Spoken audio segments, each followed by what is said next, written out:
Welcome to the Tech Egg. Don't get scrambled. Enjoy the video. You're going to enable the hotspot now, so first confirm your carrier plan supports tethering and you know any data caps. Once done, make sure cellular data is switched on and the tablet has at least 20% battery or is plugged in. Now navigate into Settings, then Network and Internet, and tap Hotspot and Tethering. You'll see the hotspot toggle. Flip it to on so the device begins advertising its network. This gets us into the initial live state quickly and safely.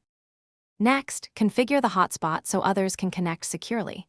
You should rename the SSID to something recognizable, then pick WPA2 or WPA3 security and create a strong password you can remember. Once that's set, choose the AP band.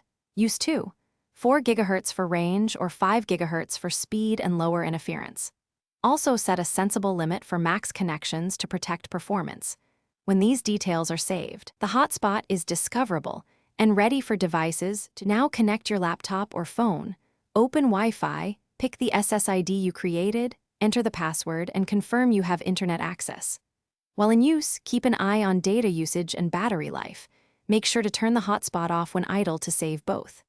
If a device fails to join, try the quick fixes. Toggle the tablet's hotspot off and on, restart the tablet, or forget the network on the client and rejoin. These steps resolve most common connection and authentication problems.